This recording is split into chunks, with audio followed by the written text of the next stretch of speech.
Exodus, chapter 21, Exploring God's Justice and Compassion.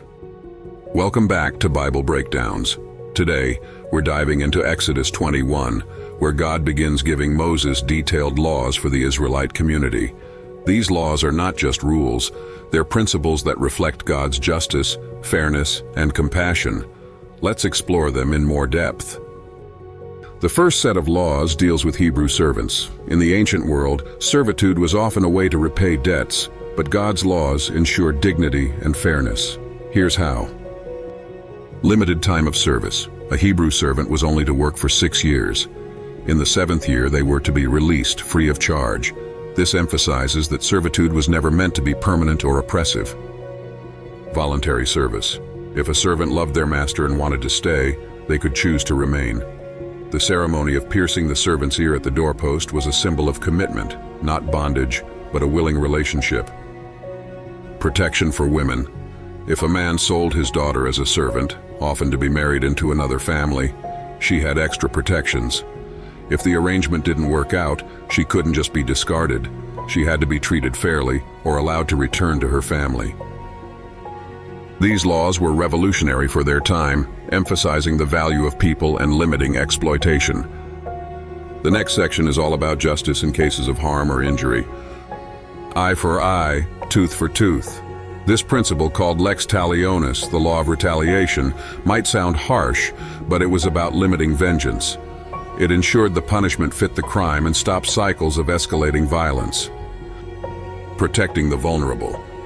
For instance, if 2 men were fighting and a pregnant woman was injured, the consequences depended on the severity of the harm.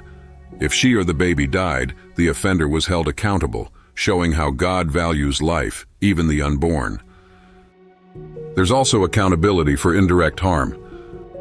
If you struck a servant and they died immediately, the punishment was death.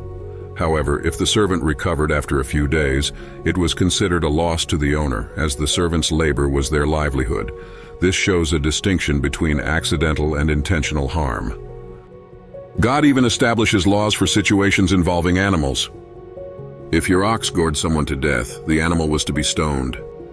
But if the owner knew the ox had a history of aggression and failed to restrain it, the owner could also be held responsible, sometimes even facing the death penalty. These laws teach personal responsibility.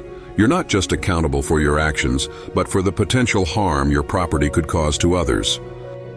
God also sets rules for theft and property damage. If someone stole an animal and slaughtered or sold it, they had to repay 5 oxen for 1 stolen ox or 4 sheep for 1 stolen sheep. Why the difference? Oxen were more valuable for their work, while sheep were smaller and less critical for farming. If someone's negligence caused damage, like a fire spreading to another person's field, they had to pay for the loss.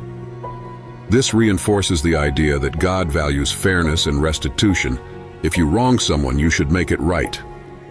At first glance, these laws might seem outdated or overly specific, but they reflect God's deep concern for justice, accountability, and compassion.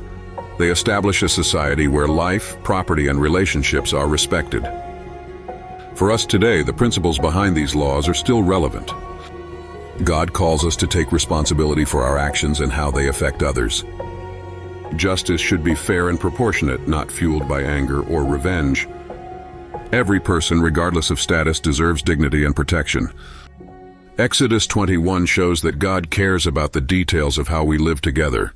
His laws aren't just about rules, they're about creating a community that reflects His character, holy, just, and loving. Next time in Exodus 22, we'll dive into even more laws about justice and compassion. Stay tuned for more Bible breakdowns.